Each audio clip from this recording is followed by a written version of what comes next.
carport.com. That's carport.com.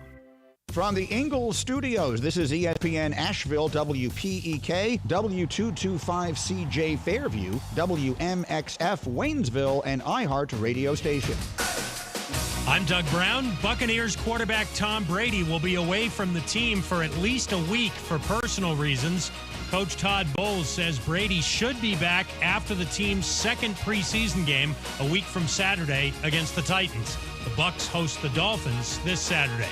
The first full week of the NFL preseason kicks off tonight with two games, the Titans and Ravens in Baltimore, the Giants and Patriots in Foxborough. ESPN has learned New England quarterback Mac Jones and most of the Patriots starters are not expected to play tonight. ESPN's Diana Rossini. This is not the same New England in August that we're used to. And I think that's something that we've got to wrap our heads around, that this may be the transition without Josh McDaniels may be a lot harder than perhaps what we're discussing here. Diana Rossini on Get Up. The Giants plan to play their healthy starters tonight. Astros manager Dusty Baker back with the team for today's game against the Rangers. Baker missed 5 games after a positive COVID test. Think O'Reilly Auto Parts for all of your car care needs. We're close, convenient, and known for our guaranteed everyday low prices and excellent customer service from professional parts people you can trust. Stop by your local O'Reilly Auto Parts today. O'Reilly Auto Parts. Better parts, better prices every day. In the heart of Beer City, USA, 2 men, 1 journey to create a sports show unlike any other. Unfiltered, raw, and honest. One of them played a soccer goalie opposite Ben Stiller. The other once scored 6 points on Steph Curry. These guys know their shit. Let's go! Tank Spencer, Jeremy Greene, the Sportsocracy. Presented by Ingles Supermarkets. Low prices, love the savings. And Fred Anderson Nissan of Asheville.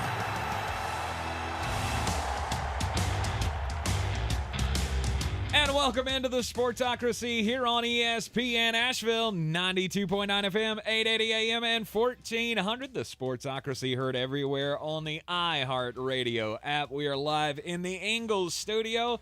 As always, don't forget you can join us on YouTube, thesportsocracy.com. Click on the live video link. Don't forget to subscribe to the YouTube channel so you can join us in the chat throughout the program today, on which we are going to be talking about NFL preseason football. Look, I know I've been poo-pooing it for a while, but now that it's here, now that it's really kicking in, look, Hall of Fame game, nobody really cares, nobody really tries. And the same thing goes for the preseason for the most part, for week 1 anyway.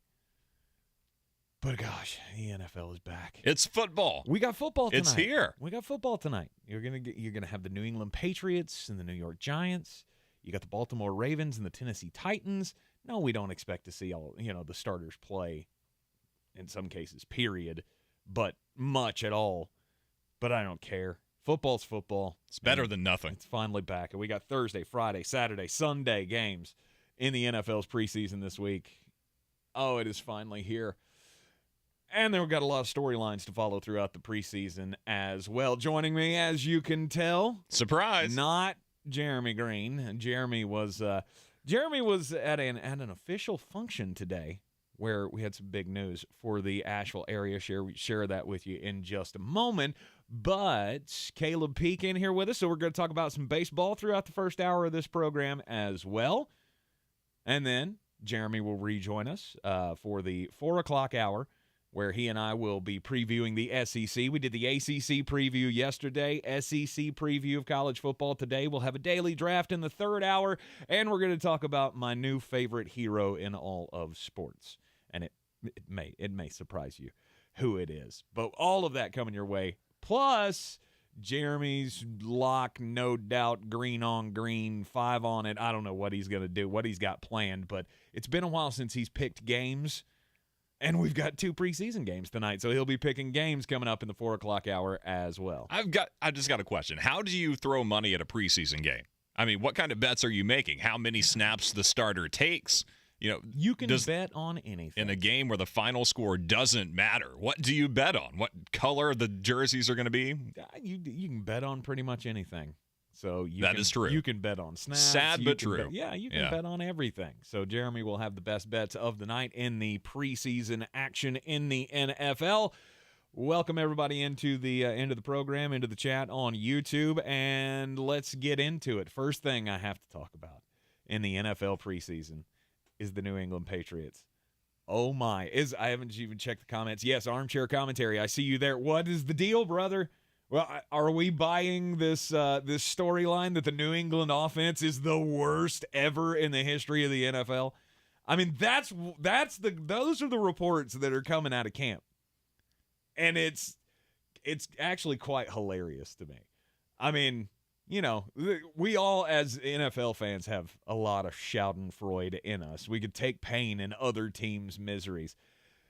And the New England Patriots are just one of those, like, you've worn out your welcome. Bill Belichick, I mean, it's gotten stale. I mean, he's the greatest coach of all time, no doubt about it. Oh, you think so? Absolutely. No question in my mind, greatest coach of all time. He had Tom Brady.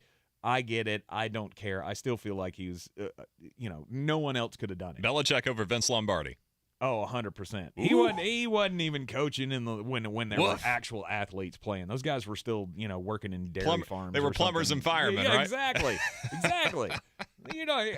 a different era. Here. He's the best of his era. We named the trophy after him. That's all you get. You don't get to be a part of this conversation anymore. Come on. We were friends. It's obviously, different eras of football.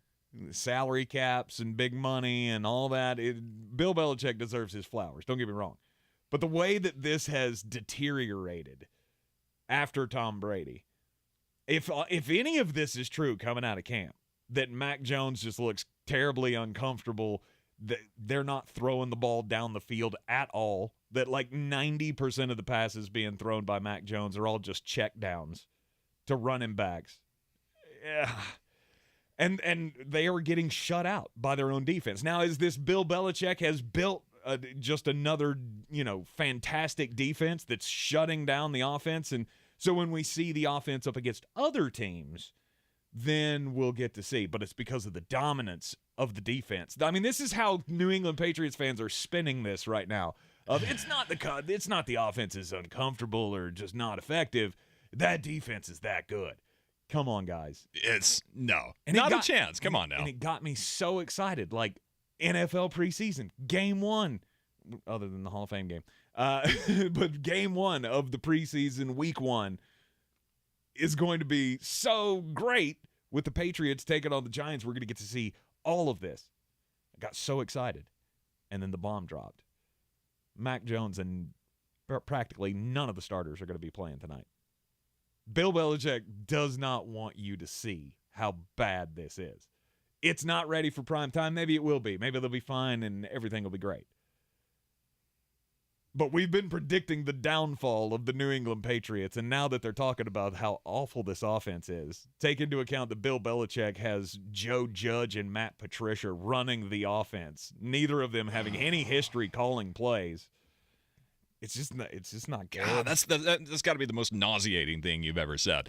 But what did you just say a few minutes ago? Bill Belichick he was the new era. Mm-hmm. He was the new age coach, the advancement of Vince Lombardi. He is still Bill Belichick, and the game has passed him by.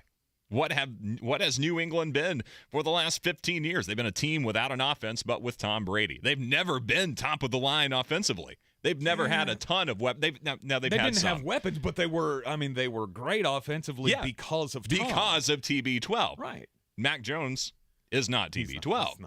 He's not. And Bill Belichick hasn't adapted to that. He's not living in the new age of the NFL.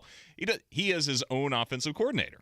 He is still calling all of his own plays, essentially, right? I mean, he has Joe Judge to help out, but he's not the OC. So this is still Bill Belichick's offense to run, and he's not running it. He's running it like it's 2008 or 2010. Right. He's running it like a defensive guy would. Right. 100%. Who's shocked that this isn't working? And, there's something to be said for playing tough-nosed defense and running the football. But, from the 5-yard line. And I get there's only been 11 practices. You can, Patriots fans don't jump off a ledge. But I don't know. Armchair commentary said we're not spinning anything. So you realize, or you're open to the reports that are coming out of camp that this is bad. that this is terrible. Like, the offense is not good. They are not moving the ball in camp. And if that goes into the regular season, it could be exactly the downfall that we've been predicting with the New England Patriots for the last 2 years. You know what I think it is? I think it's the curse of Nelson Aguilar. Everywhere that he goes, a blight falls on the organization. So it's Nelson's fault? It's always Nelson's fault. I mean, look so what happened in Philadelphia. With the Eagles, with the Raiders, it's all Nelson's fault. Yeah, he comes in, he brings the bad juju with him, and then when he leaves, it's like you've exorcised the demon. Yeah. And now, and now look at Las Vegas. Sure. And now you've got Devontae out there. You've got Derek Carr. Maybe it's all Nelson's fault. It's all Nelson. It's the Nelson Aguilar kiss of death. It's as bad as the Tank Spencer kiss of death. Ooh. Yeah. Hope you brushed your teeth this morning. Steven Tao got on me about that yesterday.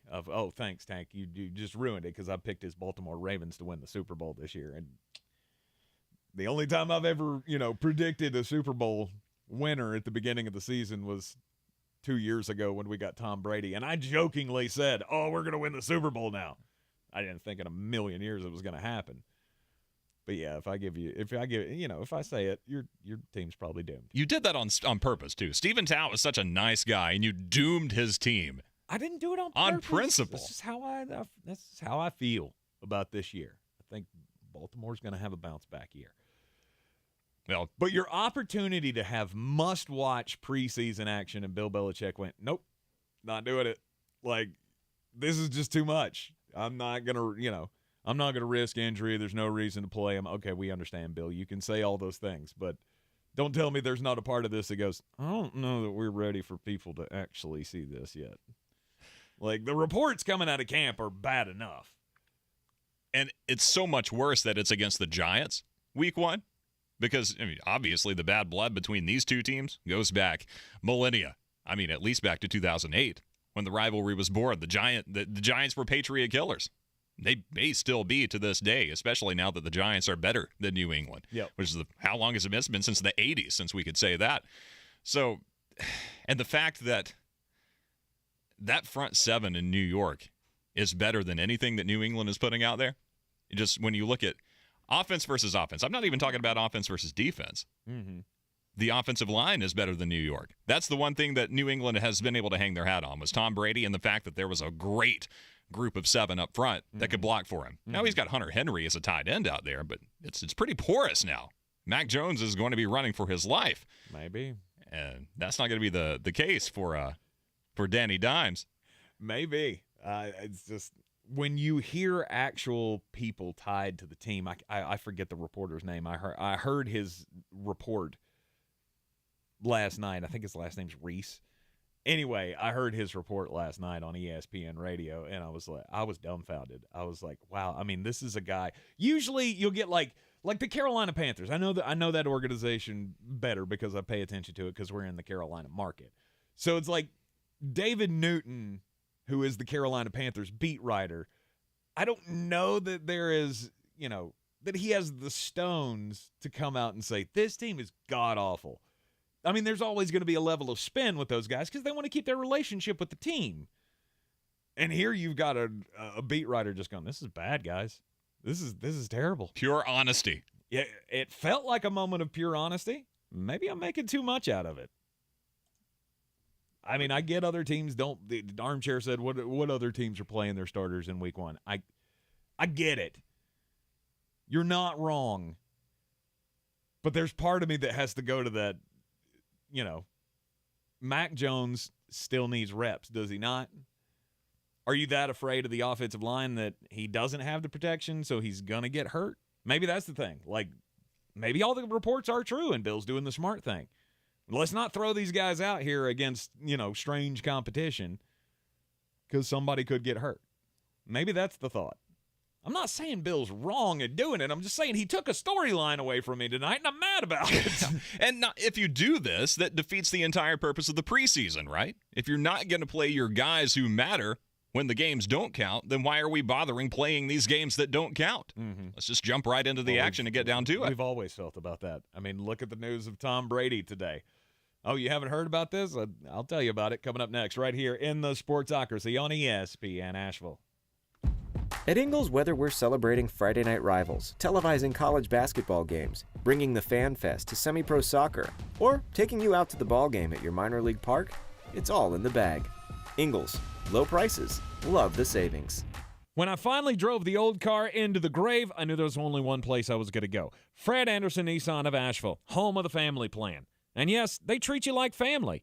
I went in, told them what I was looking for, told them my budget, and in no time, I was signing the paperwork on my certified pre-owned vehicle. They have the area's largest selection on quality pre-owned vehicles and certified Nissans. They go through a 167-point inspection, so you know it's not going to let you down. They gave me the Carfax report, so I know the history of my vehicle. And the Fred Anderson family plan gives me things like oil changes and car washes and loaner cars if I have to have major work done on the car in the future. For me, buying a car has always been an intimidating thought. But the folks at Fred Anderson Nissan of Asheville made it super easy. Don't be like me. Don't wait till the last minute to get a deal done. Go to AndersonNissan.com or stop by the showroom at 629 Brevard Road. And don't forget to mention we sent you from the Sportsocracy and get a $250 bonus on your trade-in at Fred Anderson Nissan of Asheville. It's the Best Pro Shops night race at Bristol Motor Speedway. And it's a cutoff race in the NASCAR playoffs. You remember what happened last year, right? September 17th. Go to BristolMotorspeedway.com and get your tickets before they're gone.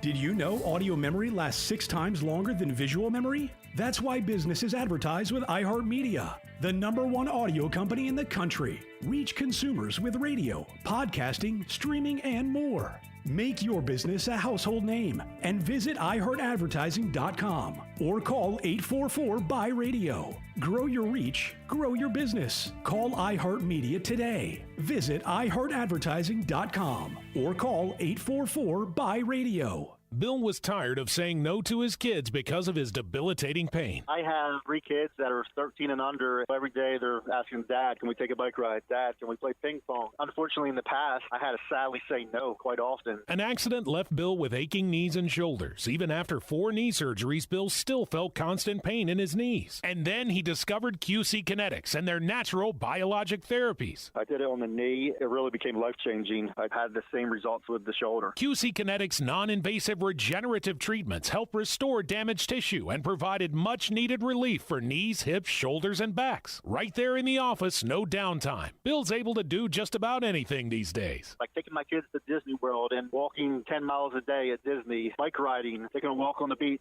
Call QC Kinetics for your free consultation today. Call QC Kinetics, 828-333-9517. That's 828-333-9517. 828-333-9517. DQ presents how to experience the new DQ Reese's Take 5 Blizzard with your 5 senses. First, open your eyes and see it all. Reese's Peanut Butter Cups, caramel, peanuts, pretzels.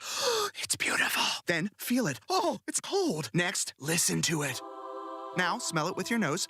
Ooh, sweet top notes. And finally, taste it. Experience the new Reese's Take 5 Blizzard today. DQ, happy tastes good. Get it delivered at DQ.com. Delivery subject to availability, additional fees, and minimum order requirements.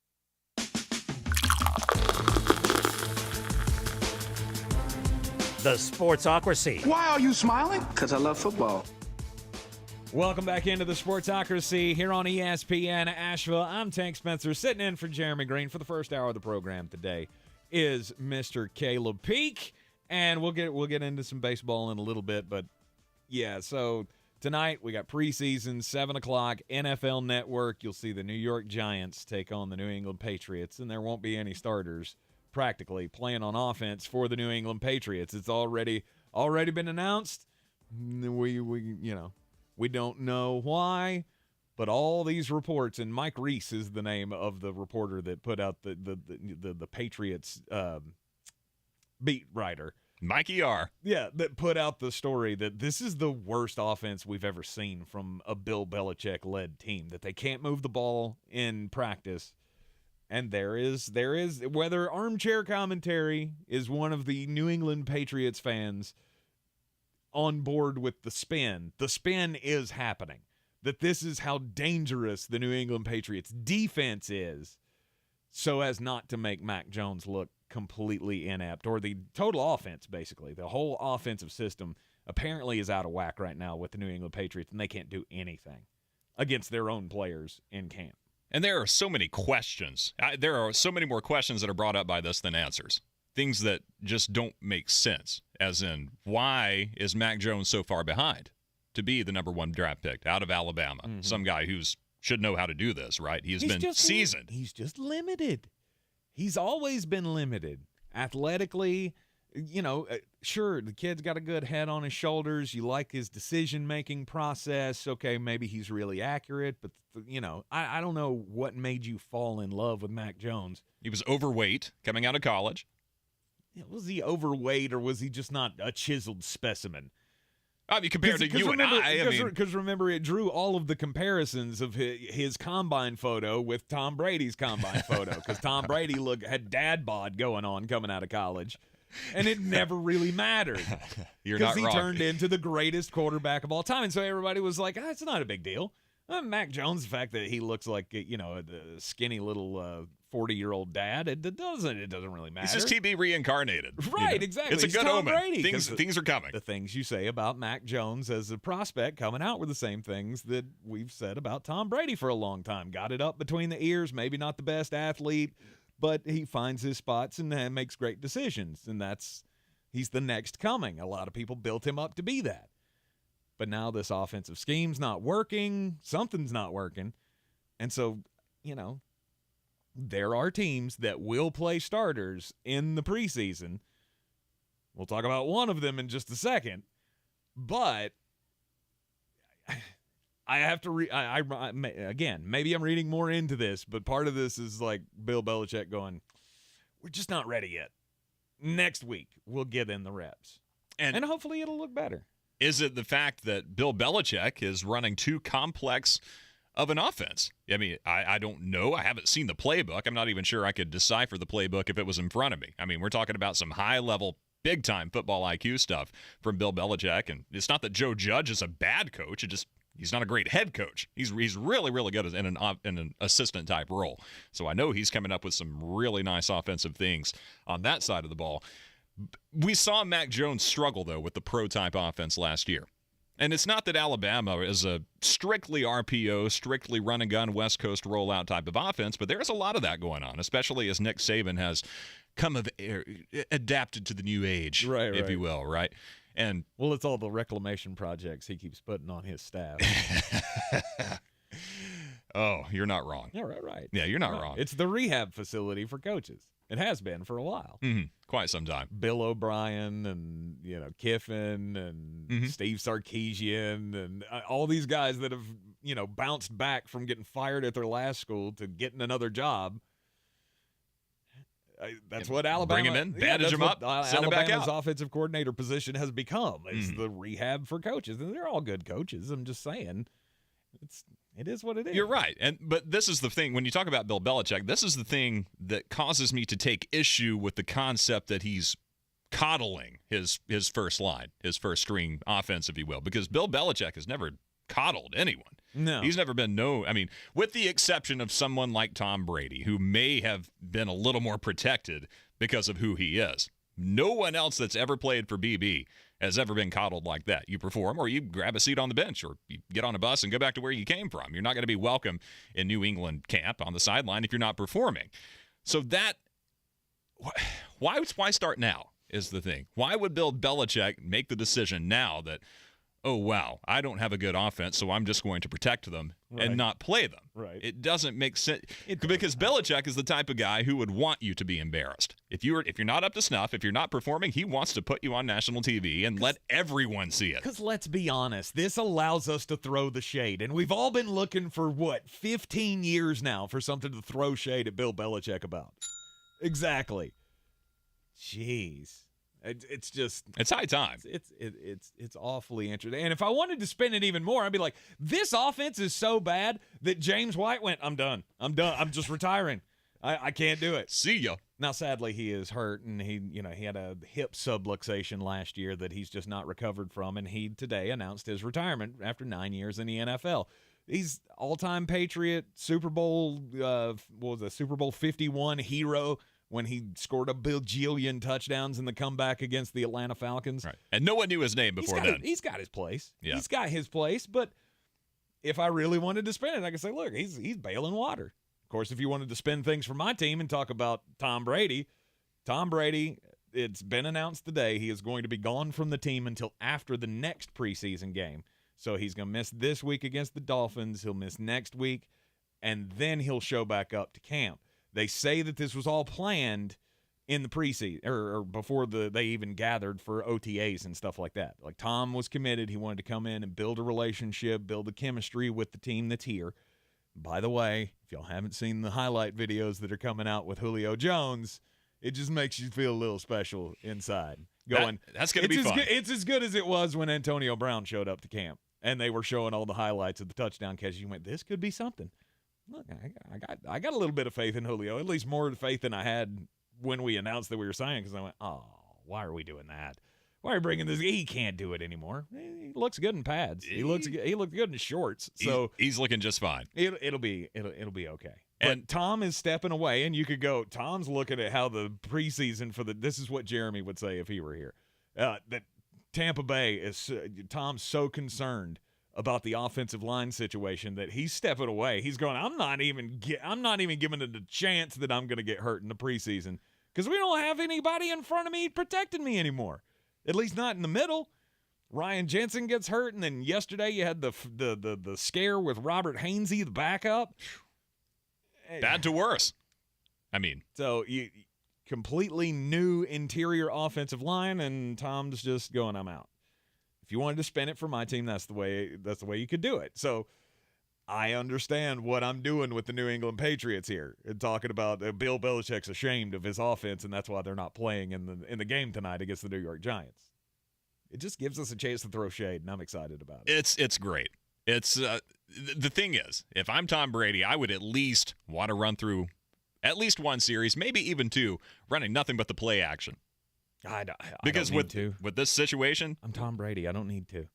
There's nothing I'm going to gain in the next 2 weeks of preseason that I need to be here for. I'm not worried about Tom Brady. I'm worried about Leonard Fournette. I'm worried about making sure he doesn't fumble. I'm making sure he can pick up his assignment. Because you know what Tom Brady is going to do. He's going to be fine. Yeah. It's keeping him upright. It's keeping him alive. Mm-hmm. I doubt you'll see Leonard play much. It's just the state that this team's in, and already with the injuries that once you get on this injury path, coaches become very like, okay, let's just bubble wrap everybody and let's get through this painlessly. We know we're a contender in our division. We know we're a contender in the playoffs. Let's just chill on this whole preseason thing for a while. You want to get the reps, obviously, but if there's one guy in the NFL that you go, he doesn't need to show up for camp, it's Tom Brady. I said the same thing about Aaron Rodgers last year. Everybody's like, oh, he needs this time to develop with his team. It's Aaron Rodgers. He's going to win another MVP, guys. He's doing Hiawatha or whatever that is. Ionesca or what was it? Ionescu. I don't know. I can't remember. I know it was on the banned substance list. Yeah. No, it wasn't. It wasn't? No, it's not. I could have sworn that it was. No. What hallucinogen isn't on the banned list? Because it's like it's Peruvian. It's like a South American peyote. Who would have ever thought that needs to be on the list? And that's why Aaron Rodgers should stay away from training camp in the preseason. So he can do more drugs? Is that what you're saying? Yeah, I mean, he can do whatever he wants to on his off time. Hallucinogenic tea? So he can keep his mouth shut. It seems like every time he goes in front of the media this time of year, between the Nick Cage stunt showing up like he's right off of the set of Con Air to talking about how he's an enlightened player now, and he's just doing this for his spirituality and whatnot. What are you talking about, dude? Like, it's just the life he leads, man. Transcendental meditation is the wave of the future. Yeah, for someone who's already thinking about a beach home, he's going to take the money and run in a couple of years. Right. Sometimes you just got to sit back and stare into the void, man, and just realize how inconsequential we are. Which is what Green Bay is going to be doing without Devontae Adams. Then hitting your guy on a 9-round in the middle of a playoff game doesn't seem to be too much of a big deal when you realize that we're all just kind of floating specks out here in the universe. Sorry, that was my Aaron Rodgers. That was my Aaron Rodgers on ayahuasca impression. But I just don't care. I don't care that Tom's stepping away. They say it's for a personal matter. I hope it's nothing serious. You know, if it is, T's and P's, all that kind of stuff. But I don't care that he's not going to be in camp for the next 10 days. Have you seen? We're moving on. No, he's because how many times has he done this now? I mean, he's been in the NFL since I was old enough to watch it. I mean, he's good. What, how many times has he been through the process? How many training camps and preseasons has he done? I mean, all of them. Yeah. All of them. He's always the big competitor, you know, the diehard competitor that's there, you know, first guy in the door, last guy out the door, all that kind of stuff. That's the brand that Tom Brady has built. And now I think that's why this is a story for some people, is they're looking at, oh, what's wrong in Tampa Bay? What's wrong with Tom? I don't care. He's under contract, and he's going to be under center week 1. That's all I know. Someone that is playing in the preseason that won't be there week 1, we don't think anyway, is Deshaun Watson. Deshaun's going to start the game for Cleveland against the Jacksonville Jaguars coming up tomorrow. And I don't understand why this is so hard for people to understand. Like, because there's this thing going on around national media of all the talking heads, and not all of them, but some of the talking heads are just flipping out about this. Like, he shouldn't be allowed to play in the preseason, and what are they doing, and will there be a ruling from the new arbitrator before he can even grace the field with his presence? Because if he gets a year ban, he doesn't get to participate in his preseason. Exactly. But if he's only suspended for a few weeks, 6 weeks or 8 or 12 or whatever the new guy's going to say, I think he's going to say exactly what Roger Goodell wants him to say. And then we have to worry about the fight after that. But why is this so hard for y'all to figure out? Like, Deshaun Watson needs the reps. That's why he's going to be starting in the preseason game. He hasn't played in a year and a half. He needs to be out there. Which is impossible to fathom, right? Because you think about the meteoric rise of Deshaun Watson, how he was the next coming. I mean, the founder, really, of this. He and Lamar Jackson, the founders of this new age quarterback, this dual threat quarterback, the running quarterback, if you will. And now he's just a non-factor. Mm-hmm. I mean, he has been for the last 16, 17 months. Right. It's phenomenal to think about. Now, I'm not sure what the rule is in the NFL. If he appeals this, if the ruling comes down and he appeals it, would he then be eligible to play? He doesn't have an appeal left. They've already appealed to the arbitrator. The arbitrator gave him 6 games. The NFL didn't like it, so then the NFL appeals. Now it's final call. Whatever this arbitrator that Roger Goodell has pinpointed, the former Attorney General of New Jersey, whatever he decides is going to be final say, according to the CBA. Now, if he gives him a 12-game or a 17-game suspension, can't play this year, bans him for a year, then there's probably going to be a lawsuit. There will probably be a challenge. And it may get turned down just like the LIV lawsuit got turned down with the PGA. It could just be, no, we're not giving you the injunction, moving on. But that's what it's going to take. It would take an injunction from a federal judge for Deshaun Watson to be on the field starting week 1 in Bank of America Stadium against the Carolina Panthers, which I would pay all the monies in the world to see. Take it. My life savings. It's all yours. Dumpster fires are interesting. So, Bill Belichick, why are you not putting your dumpster fire on the field tonight to open up the preseason with a bang? And we thought Hard Knocks was fun. That'd be a heck of a reality show. Coming up after the break, we're going to get just a bit outside, and we'll talk some baseball since Caleb Peak is joining us here in the Sportsocracy. Stick with us. This is your Exergen Temporal Scanner weather forecast on ESPN Asheville. Well, a change is coming, but it's not quite here yet. Front marching into western North Carolina, eventually dropping the humidity here Friday night. And the weekend's going to be a much improved forecast for us, but another round of slow-moving storms, some strong or severe tonight. 63 degrees our low and muggy weather, and then mostly sunny Friday, lower humidity, high 80, low 55, 70s for the weekend. I'm meteorologist Scott Lariamore. That's the latest Weather Channel forecast. This report is sponsored by Allstate. Are you a safe driver? Are you looking to save money? With DriveWise from Allstate, the safer you drive, the more you can save. At Allstate, better protection costs a whole lot less. Visit allstate.com or call an agent for a quote today. Help the planet with a tip from iHeartRadio Earth. Save money and energy at home this summer by using window coverings, such as curtains or shades, to prevent heat gain through your windows during the day. Some shades can reduce unwanted solar heat through windows by up to 60%. Brought to you by iHeartRadio Earth and the National Environmental Education Foundation. To find more tips for smarter, sustainable living, or to take action in your own community, go to iHeartRadio.com/Earth. Here's to the helpers. To the ones who grow up knowing that life is about more than finishing first. It's about finishing together. At Ingles, we know that doing your part doesn't mean doing for yourself. It means doing what you can. Even though you might not seek the spotlight, we see you, and we're grateful. Ingles, we're with you every step of the way. Over 50,000 police officers are assaulted each year. Help police by not escalating. Address any complaints after the encounter. Comply now, complain later. Keep everybody safe. This message brought to you by the National Police Association. Learn more at nationalpolice.org. Every search you make, every click you take, they'll be watching you. Are you tired of being tracked online? There's a simple solution. DuckDuckGo.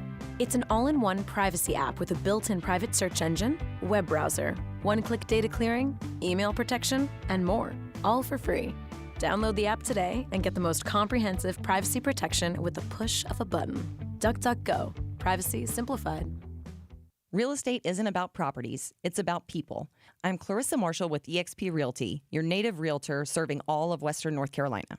I will work hard for you, and I believe in doing the right thing every time. I market each of my listings to reach out-of-town buyers. I use a professional photographer and drone video on every single listing, as well as collaborate with agents across the country to find your buyer. Check me out online at clarissasellswnc.com or give me a call at 828-774-6343. It would be my pleasure to assist you through the real estate process. Roots and wings. The two greatest gifts any parent can give their kid. But when it's time for them to head off to college, there's also groceries, laundry detergent, notebook paper, ironing instructions, and futons that assemble with parts left over. At Ingles, we have all the comforts of home right around the corner. We know that life's biggest steps are best taken with faith and trust in the ones you love the most. Ingles, all the ingredients for family. Boy, you must be outside your mind. The Sportsocracy. Just a bit outside. He tried the corner and missed. Welcome back into the Sportsocracy here in the Ingles studio. Time to get just a bit outside, and as we're all geared up for the preseason, San Francisco 49ers head coach Kyle Shanahan's pretty mad right now. I saw. And the reason that he's mad, I think, is hilarious. It's because they won't let him wear his stupid little kazoo hat anymore. That big giant shell of a hat that he had wore all year last year, and we made fun of him because it made his head look really, really weird. Looked like the great kazoo from the Jetsons, where what I'm talking about. I know right? exactly what you're talking about. Yeah, the little helmet Martian-looking guy. What a shame that he can't wear this hat. Well, here's the thing: the NFL has a rule that you have to wear this year's hats. You have to wear like this year's style hats. You can't wear anything from past seasons on the sidelines because they've got a brand to push. They've got you got to wear what everybody else is wearing because it's the sideline. Can't sell old merchandise, right? Well, exactly. At least not at full price. Exactly. So you have your choice of what you can wear on the sidelines. And he's upset because they don't have the great kazoo shaped hats anymore. I guess he's terribly upset. Or maybe the bill on the hat is just not straight enough for him. He is one of the most maddening looking people in sports to me, especially with that dumb hat on. Like, dude, if you wore a visor and we could see that your head is not like Megamind of, kids movies. You ever seen that movie? Yeah. I saw Megamind. Yeah. Just weird looking. Yeah, that's Mars Attacks. He's a young coach. I'm trying to throw out like every big head reference I could think of. Wasn't there an MTV show? Oh, The Oddities. The MTV Oddities show that used to come on after Beavis and Butthead when I was a teenager. Going back into the archives with that one. The Head. The Head. I love it. Now, the 49ers don't really have a throwback jersey, as far as I'm aware. I mean, they don't really do a throwback night. They do. Well, now they have like, to. Remember back in the day when they had the gold shade behind the numbers? Yeah. In the 90s. Yeah. It was right around the 75th anniversary season and all of that. The only reason I remember it is because when I played in middle school, we adopted that uniform style. And so we had the Steve Young era San Francisco style jerseys. Yeah, the post Montana throwbacks, but that's one of the teams that falls in line with all of their jerseys look the same to me. I get that they're not the same, but I'm not the fashion guy. You guys know this. I buy my clothes at Goodwill. Can relate. Whatever's cool. Like, hey, I remember that. I'll buy that. That's $250. I'll snag that. 100%. Especially with me shedding the weight like I've been doing and having to buy smaller and smaller clothes every couple of months. Like, I'm not spending money in an actual retail establishment paying retail price for things. Stop that. I'm cheaper than oxygen. That's why we put it in the opener of the second and third hours of this program. He's cheaper than oxygen. Right. So I mean, you have to do this now, though. If you're Kyle Shanahan, you have to mandate. It's like, hey, give me a throwback day or I'm out. So I can wear this hat, because that's the one time of the year that he legally can don this hat and not get fined. I'm not sure that's how that works, but maybe. He got to be somebody you can send a letter to. He did the interview and was talking about how mad he was that they weren't going to let him wear this hat anymore. He was like, "Look, I'm not so angry about it that I'm going to say mean things and get fined by the league, but I'm pretty ticked about it. I'm pretty mad they're not going to let me wear my great kazoo hats." So if it's the model that they're so concerned about, why don't they just come out with a 2022 edition? I don't know. Of this kazoo hat. And maybe they will. Maybe the NFL will turn around and be like, you know what? Those are popular hats. You should have loopholes all over the place. I know they have lawyers. Somebody can figure this out. Come on. I don't know. Maybe he should just wear the hat and get fined every game. Can they do that like the dudes do with the cleats? Like, you didn't wear approved cleats this week, so we're going to fine you $15,000 or whatever it is. Like, they could do that to Kyle Shanahan every week because he won't stop wearing that cartoony hat. Right, and he shows up at the postgame presser wearing the hat, and he answers every question with, "I'm just here so I don't get fined." Of all the things to talk about in the preseason, this is what Kyle Shanahan has given the world, and I'm all here for it. Super Bowl competing Super Bowl 49ers. There you go. Well, I'm the baseball guy. Yeah, Let's talk a little baseball. Wednesday, July something, back in the early portion of last month. Okay. July 13th is actually when this happened. Atlantic League game. We're not even talking about the majors, but a lot of eyes have turned to the Atlantic because of the gimmicks and stuff they have going on. The Lancaster Barnstormers and the High Point Rockers. I assume it's High Point, North Carolina. I don't know of any other High Points out there, but I'm kind of a small-minded individual, so if there is another one, educate me. But Lancaster and High Point, bottom of the 10th inning. Looked like it was an easy double play, but the umpire blew the call at first base and called the guy safe when he was quite clearly out. Mm-hmm. Well, the first baseman has exactly the reaction you would expect. Well, maybe a little over the top. Lost his mind? No, he throws his gloves sky high into the air, flips his hat off, and just begins to walk off the field. Like, I can't with these guys. I'm done. So a little bit of an exchange. He calms down. He puts the hat back on, goes back to first base. But the runner was called safe at second. Next batter comes up, gets a hit. Runner's in scoring position, comes around to win the game. And it's a 3-2 final score. Barnstormers win, and the other team is not happy with it. Well, they plead their case. And by plead the case, I mean come out and scream at the umpire. So the umpire is walking away. But in this particular stadium, since it's not a major league facility, the umpires have to go all the way out through right field. Oh, those They've got are the worst. little door in the outfield wall. They've got to go all the way out there. It's not a quick little exit where you can get away. As they're walking, there's a little bit of incidental contact between one of the players for the Barnstormers. Their feet get tangled up. It doesn't look like it's intentional, but, these guys have a way of sneaking these things in. Umpire claims that his shoe was ripped off, even though that wasn't the case. The umpire had to actually pull the shoe off of his foot. He claimed that the shoe had been taken off by the player, but he actually pulled the shoe off of himself. Which means somebody gave him a flat tire. Right, like essentially. Their feet got tangled up and they stepped on the shoe. So the umpire takes his shoe off and throws it sky high, like, look what you've done now. You're in big trouble, mister. And it's just the umpire starts going after these players. I'm talking about, like, in their face, ready to fight. And the managers are trying to get everything broken up. Then the other shoe comes off. The umpire takes it, chucks it across the diamond. I mean, things are getting really tense. And it got so bad that both teams got sick of it. It's instead of two teams fighting one another, both of the teams gang up on this umpire and essentially push him out of the field. Out of the stadium? They escort him all the way out to right field, and he's throwing people out right and left because, the game is over. Right. So he's ejecting people from a game that's finished. And I've never seen anything Which I guess probably, like according this. to the league, probably still means something. I don't maybe know. they'll be suspended for the next game or something. I don't know. Maybe. I'm an Or MLB does he even guy. have that kind of authority? What level of baseball did you say this was? I think they get paid. I'm pretty sure they get paid. I mean, it's semi-high level. One thing I have deduced, and you know how smart I am. One thing I have deduced about I think they get paid baseball is that dude has a regular job, and he wasn't taking crap off of these college wood bat players or whoever the heck they are. These post teams, right? These American Legion squads. I think they get paid baseball. I take that back. No authority from the umpire whatsoever to do anything after the game is over, and he may very well go missing. If it's in High Point, probably. People tend to go missing down there for various reasons. Huh.